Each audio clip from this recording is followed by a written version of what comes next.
혹시 질문 있으십니까? 예. 너무 무서워. 오늘 주제가 그 미국의 보수. 처음에는 그 미국의 보수주의였습니다. 그런데 미국의 보수로 바꾸셨고 오늘 강연한 걸 이렇게 다 들어보니까 오늘 그 미국의 정치사를 훑어주신 것 같아요. 그래서 저는 사실 개인적으로 이렇게 미국의 정치사를 이렇게 정리해 주신 강연을 오늘 처음 들었습니다. 여러분들 정말 훌륭한 강연이었죠? 예, 송은정 변호사님께 우선 큰 박수.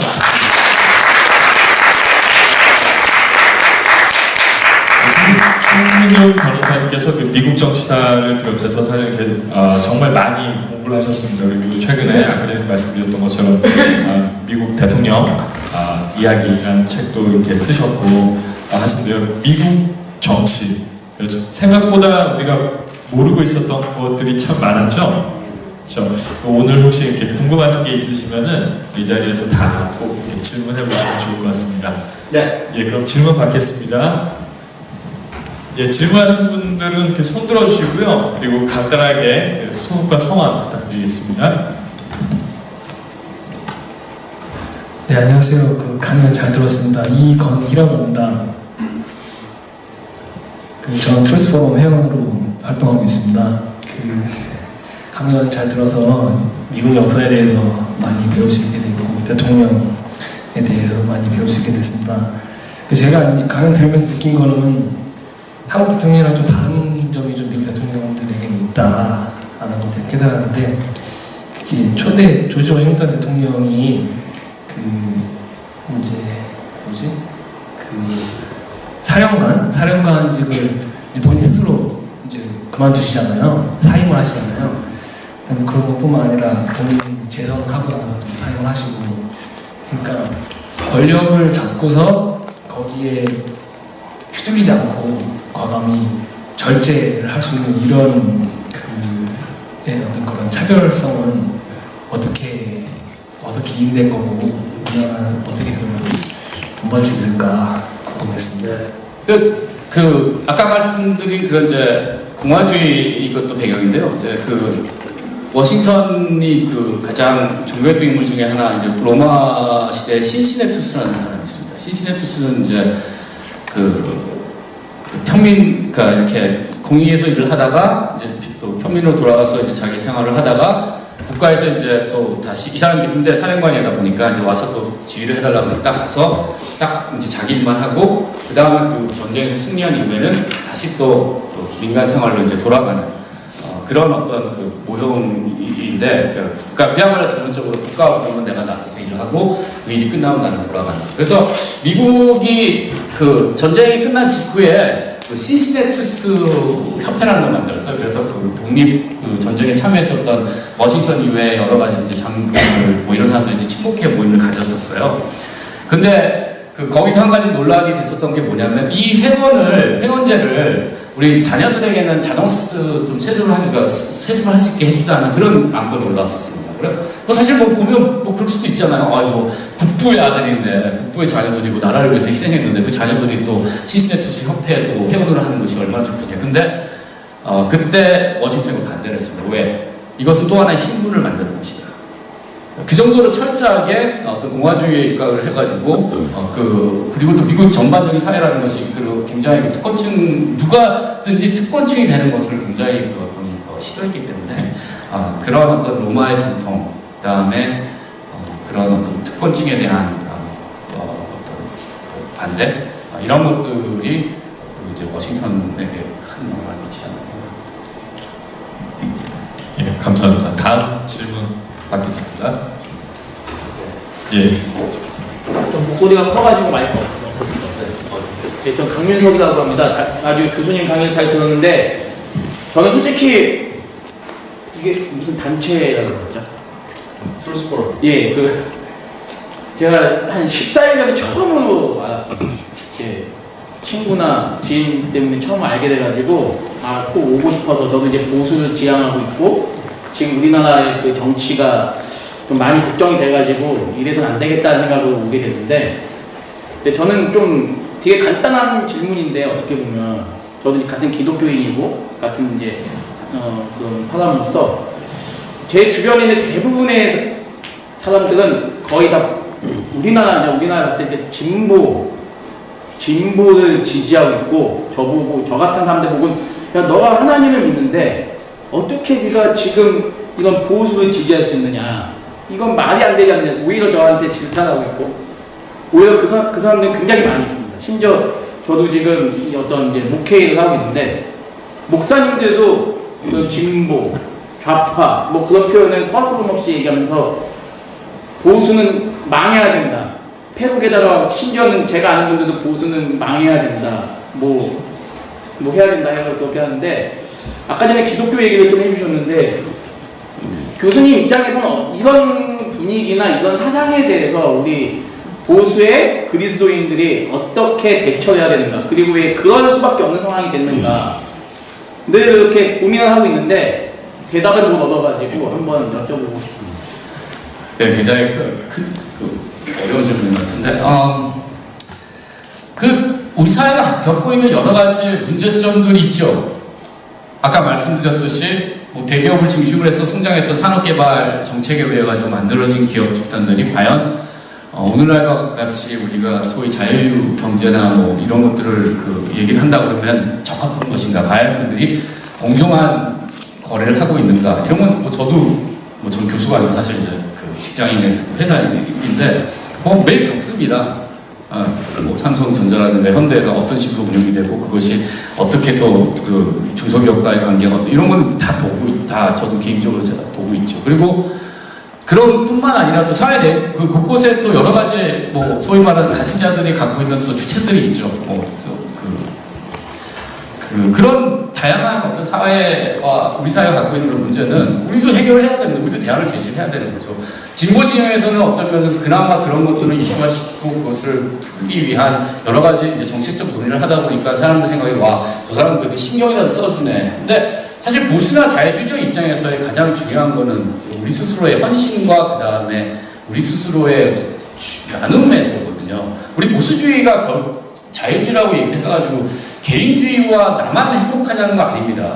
우리가 주장하는 더 좋은 사회는 우리 스스로가 자발적으로, 왜? 공익이 있으니까. 우리가 같이 사회 집단을 만들어 산다 그러면 당연히 우리라는 어떤 시민사회, 국가가 개입하지 않은 시민사회 안에서의 우리가 서로 공존하기 위해서 필요한 룰과 삶의 방식이 있는 거죠. 그 삶의 방식에 있어서 사실 보수나 자유를 수용하는 사람들은 훨씬 더 디빙하는 사람이 돼요. 주는 사람이 돼요.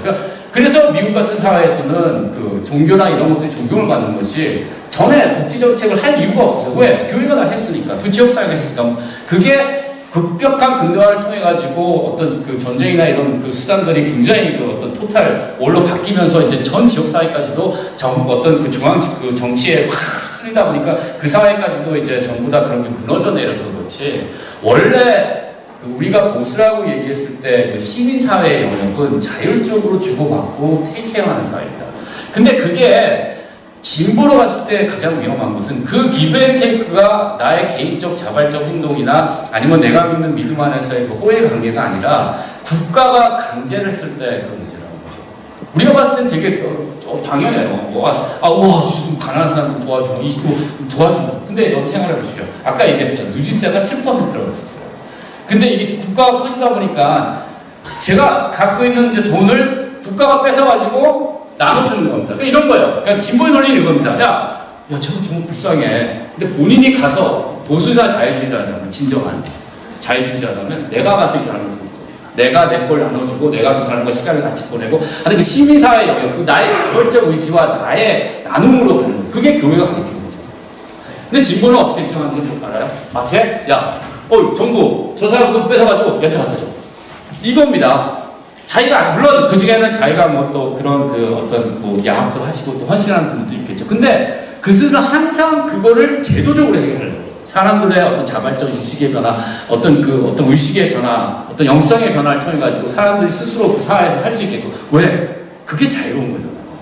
제가 요새 저도 이제 세금 많아지다 보니까 저도 굉장히 저희 헌금도 많이 하고 복지단체 이런 데 많이 도와주는데 도와줄 여력이 없어. 하도 그냥 세금 부동산 보유세 올라갔지 그냥 소득세 뜯어가지 이러니까 저도 여력이 없어가지고 이제는 그 돈을 줄 수가 없어요. 근데 알잖아. 이 돈이 또 가면 또 어떻게 쓰이는지. 이게 다 진짜 제대로 쓰입니까? 또 정부 자체가 그걸 제대로 쓸 수가 없어요. 왜냐? 그럴 때 주어지는 거는 항상 일반적으로 주니까 보편적 복지를 할 수밖에 없죠. 누구를, 자, 내가 내 이웃을 테이크해야 했을 때는 내가 그 사람의 삶과 환경을 제일 잘 압니다. 이 사람을 내가 단지 물질적으로 도울 것이, 정신적으로 도울 것이 내 이웃이니까. 그러니까 가장 효과적이고 가장 좋은 도움을 줄 수가 있어요. 근데 국가가 하기 시작하잖아요? 그런 일일의 아까 말했던 다양성과 그 개별성을 참조할 수가 없어요. 그러니까 20만 원씩 다 주는 거예요. 30만 원씩 다. 왜? 누구 40만 원 주고 누구 20만 원 주고 뭐 너는 이래서 20만 원 받아. 그러면 당자 사람도 잘 올 거 아니야. 아니에요. 왜 나는 20만 원 주세요. 30만 원 줘요. 막 이래서 싸울 테니까. 그래서 사실 저는 여러분들은 그런 식으로 막 여러분 당신은 뭐 하세요? 당신은 뭐 하세요?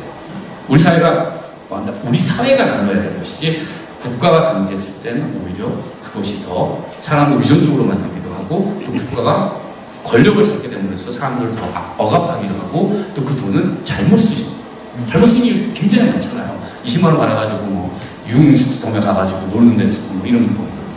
그러니까 그런 것들을 우리가 생각하기에는 굉장히 일반적인 상황에서 와 약자를 도와준다고 생각하지만 그 도와주는 방식이 우리와 저들은 완전히 다르고 거기에 어떤 보수와 진보의 큰 차이가 있는 거죠. 예.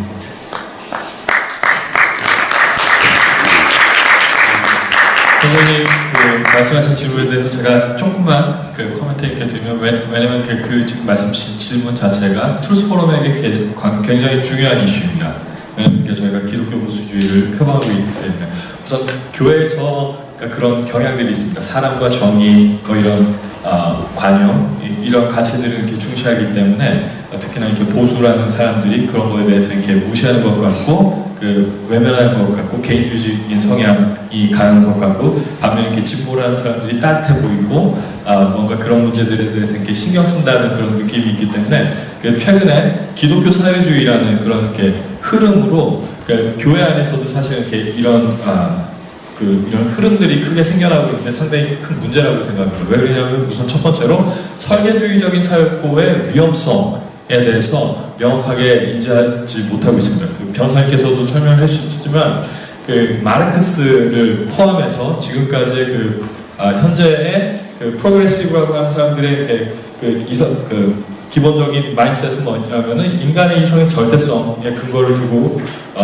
그 유토피아 건설이 가능하다는 생각을 전제로 하고 있습니다. 그러면서 설계해놓은 어떤 그림, 유토피아, 정책들, 그것의 완전성을 인식을 하고, 그것이 완전하다는 것을 가정하고 거기에 모든 것을 맞추거든요. 그런데 그것을 통해서 실제로 그런 정책들이 이게 실제로 실현됐을 때 우리 사회에 발생했던 참상들, 이런 것들에 대해서 그 설계주의적 사고의 위험성에 대해서 많은 기독교인들이 모릅니다. 왜냐하면은 우리 사회에서 제대로 교육이 되지 않았기 때문에. 특히 공산주의에 대해서는 기본적으로 어르신들은 잘못됐다고 생각하시죠. 왜냐하면 6.25를 겪으셨으니까. 그런데 전쟁을 직접 겪지 않은 세대에서 정말 잘못됐던 건 뭐냐면은 사회주의 사상이 얼마나 위험한지, 그런 설계주의적 사상이 얼마나 위험한지에 대해서 학교도 그렇고 교회도 그렇고 제대로 가르치지 않았습니다. 그리고 두 번째로 기독교 사회주의자라는 흐름이 있는데요. 이게 정말 위험합니다. 저는 이게 정말 위험하다고 생각하는데 왜냐하면은 이게 하나님의 나라를 사회주의인 것처럼 묘사하는 그런 흐름이 있습니다. 그 흐름으로 끌고 갑니다. 하나님의 나라를 얘기하면서 하나님의 나라를 이 땅 가운데 임하게 하는 것을 지상천국을 만드는 거라고 얘기를 하고 그걸 사회주의라고 얘기를 합니다. 그러면서 마르크스의 위험성, 그러니까 소련의 위험성에 대해서도 얘기하면서 그래도 이상적인 어떤 열정이 있지 않았냐 뭐 이런 식으로 이렇게 정당화하는데 정말 잘못된 겁니다. 변호사님께서도 말씀해 주셨지만 초대교회에서 자발적으로 헌금을 통해서 이렇게 쓸 것들을 이렇게 소통하고 같이 이렇게 공동체를 나눴던 거 이게 정말 아름답죠. 모든 교인들은 그런 사회를 꿈꿉니다. 그런데 그것이 자발적인 자유로 도덕과 선량한 양심을 통해서 이루어지는 것과 국가가 법으로 만들어서 세금의 소득의 50%, 70%를 가져가서 그렇게 만드는 것은 완전히 다른 얘기거든요. 국가라는 괴물이 탄생하는 겁니다. 그리고 그런 자발적인 양심을 만들어낸 또 이렇게 자발적으로 하나님을 만날 기회를 박탈당하는 겁니다. 그렇기 때문에 크리스찬들이 여기에 대해서 목소리를 내야 되는데 그 기독교 사회주의라는 그런 이렇게 명제가 뭐 사랑, 반용, 인권 뭐 이런 것들에 이렇게 너무 아름답게 포장이 되다 보니까 그 실상, 그 참상에 대해서 그 눈이 가려지는 것 같아요. 이것을 깨트리고 진실을 직시하게 하는 것이 저희 트루스 포럼의 그 숙제가 아닌가 싶습니다. 예, 다음 질문 하나만 더 받겠습니다. 마지막으로. 감사합니다. 말씀 잘 들었습니다. 저는 최진남 목사입니다. 그래가지고 오늘 사실 그 기독교 보수주의 이렇게 얘기하신다 그래가지고 왔는데 보니까 그거는 아닌 것 같고요. 두 가지로 말씀하시는 것 같습니다. 제가 정리하기에 일단 보수주의를 정리하실 때 경제적 보수주의를 한번 얘기하셨고 정치적 보수주의를 얘기하신 것 같아요. 그래서 경제적 보수주의라는 것은 자유와 시장 그거를 지키는 거 그것이 이제 보수주의라고 하신 것 같고 정치적 보수주의라고 하는 것은 제가 느끼기에는 국수주의 그러니까 나라의 이익을 지키는 국수주의로 얘기하시는 것 같아요. 근데 우리나라 보수주의라는 그러니까 보수주의는 항상 기준점이 있지 않습니까? 어디서부터 그것을 지킨다. 그죠? 그래서 제가 보니까 경제적 보수주의 이거는 미국의 처음에 건국 그때 걔네들이 이제 자유 정신을 가지고 혼자서 살아가는 그것을 지키는 거고 정치적 보수주의는 원로주의가 이제 뭐 하면서 그런 국가의 이익을 지키는 그런 보수주의로 나가는 것 같고요. 우리나라의 보수주의는 제가 볼 때 박정희 시대 그때의 그 시스템을 지키는 걸 보수주의라고 그러고 그거를 깨려고 하는 팀은 이제 진보주의로 여겨져요, 저는. 근데 우리가 그러니까 사실 아까 말씀드린 대로 박정희 시대는 그 계획경제 거의 경제적 독재주의 그렇기 때문에 우리가 볼 때 지금 생각하는 경제, 시장, 민주 이거하고는 좀 개념이 다르거든요. 그러니까 우리가 이제 그 박정희 시대에 그 어떤 경제 체제를 지키는 것이 앞으로도 우리가 보수주의, 그 보수라는 이름은 저쪽에서 만든 거기 때문에 그런 쪽에서 만든 그런 식의 우리가 보수로 계속 나가야 되는 것이 좋은 건지 아니면은 뭔가 좀 방향 전환해서 다른 쪽으로 그러니까 박정희 시대의 그 어떤 혜택을 많이 누려서 우리 그걸 고마워하는데 또 좀 다른 방향으로 찾아야 되는 건지 저는 그거를 좀 여쭙고 싶습니다. 죄송합니다. 예, 저는 아까 그 국수주의 아마 부분은 제가 그냥 애국가 재창하고 뭐 그런 쓰는데 저는 뭐 이렇게 국가주의적 입장은 좀 차이가 있고 다만 제가 이제 그 국기나 이런 것들에 대해 가지고 우리가 어떤 경외심을 갖고 전통을 만들어야 된다 하는 것은 우리의 아이덴티티에 있어서 사실 우리가 형성하고 있는 가장 강제적인 집단에서 가장 큰 아이덴티티는 대한민국 사람이라는 거잖아요. 대한민국 시민, 국민이라는 건데 그 국민으로서 과연 우리가 동일한 어떤 가치관은 아니 동일한 어떤 생각, 어떤 국민으로서의 그 동일한 어떤 그 아이덴티티 정체성을 갖고 있는가 하는 문제에 있어서 사실 지금은 그것마저도 의심이 가는 부분들이 있다는 것이 결국은 우리 스스로가 대한민국 국민이라는 것이 무엇인가를 제대로 전통을 세우지 못했기 때문에 그렇다라는 걸 이제 설명하기 위해서 말씀드렸던 것 같고요.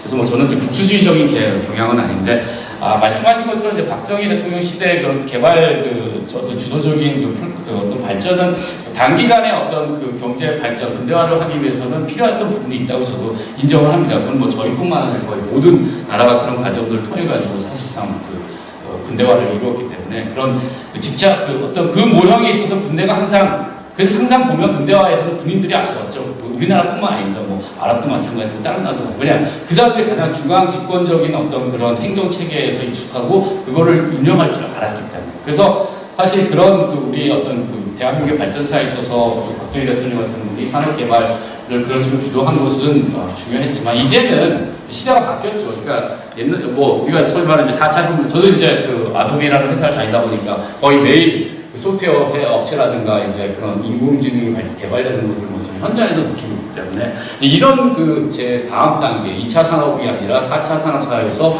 한국 사람들이 더 경쟁력을 갖고 세계에 나가서 뻗기 위해서는 어떤 그 경제 제도가 필요하냐 했을 때 저는 이거는 우리한테 굉장히 좋은 기회라고 생각합니다. 왜냐하면 이거는 굉장한 어떤 지식 기반적인 사업인데 개인의 능력이 굉장히 중요한 거거든요. 본인 스스로가 코딩을 할 수, 그 소프트웨어에 대한 어떤 기본적인 이해를 갖고 그걸 가서 설계를 할 수가 있고 그리고 또 AI를 통해 가지고 나오는 수많은 데이터를 어떤 나름대로 그 인간이 간만히 가질 수 있는 그런 감성과 지능으로 분석해낼 수 있는 이런 능력들은 굉장히 개인적인 능력입니다. 이건 집단적으로 할 수가 없어요. 여러분 열매 앉혀놓고서 맨날 무슨 뭐 집단 지성이 대단하대서 앉혀놓고서 이 분석을 어떻게 할게 답 안 나옵니다. 이건 한 사람의 뛰어난 능력, 그 사람이 갖고 있는 그런 것들을 통해 가지고 가능하기 때문에 지금의 제가 뭐 이 자유주의가 이제 거의 태생 단계라고 얘기를 했는데 이런 자유주의적 관점에서 개인의 역량을 극대화시킬 수 있는 그러한 경제 체제나 어떤 그런 것을 뒷받침해 줄 수 있는 국가의 어떤 경제 제도가 필요한 것이지 이제는 어떤 집단을 중심으로 한 노동 지압적인 이런 것들은 이미 벌써 뭐 중국이나 이런 것들과 비교를 해서 도저히 이길 수가 없는 거고요. 개인이 우리가 갖고 있는 그 뛰어난 두뇌와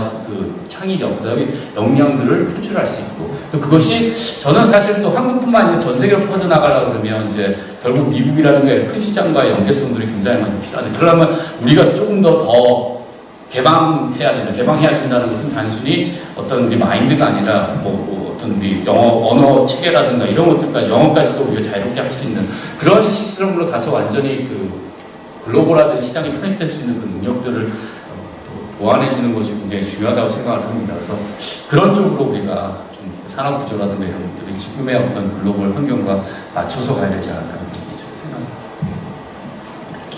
네, 감사합니다. 그 시간이 많이 지났는데요. 그 마지막으로 그 송변사님께서 이게 투스포너님께 정말 아껴주시고 이게 처음부터 정말 많이 관심을 보여주셨습니다. 그리고 최근에도 계속 이렇게 조언해 주시고 하고 계신데요. 그 정말 오랜만에 함께 오신 건가요? 네. 아 여기요? 네. 아니 여기서 좀 잘 먹는데요. 좀 맡은 게 있어가지고.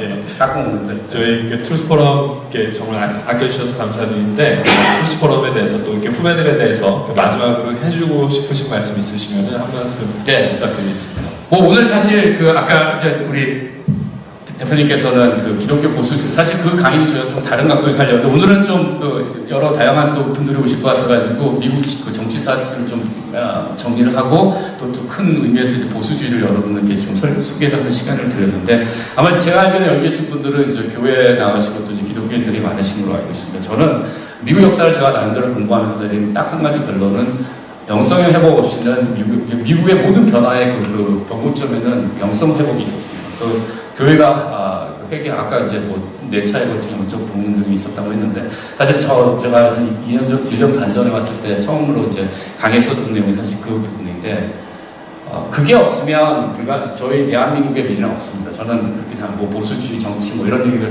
많이 했지만 그 근거에는 교회가 회복돼야 되고 교회가 회복되기 위해서는 우리 믿음의 사람들이 영성을 회복을 하고 도덕성을 회복을 해야 한다고 생각을 합니다. 그래서 기도하시고 또 교회의 새로운 어떤 각성과 부흥을 위해서 여러분들이 또 교회나 여러분들이 속한 또 믿음의 공동체에서 많은 역할을 해주시기 바랍니다.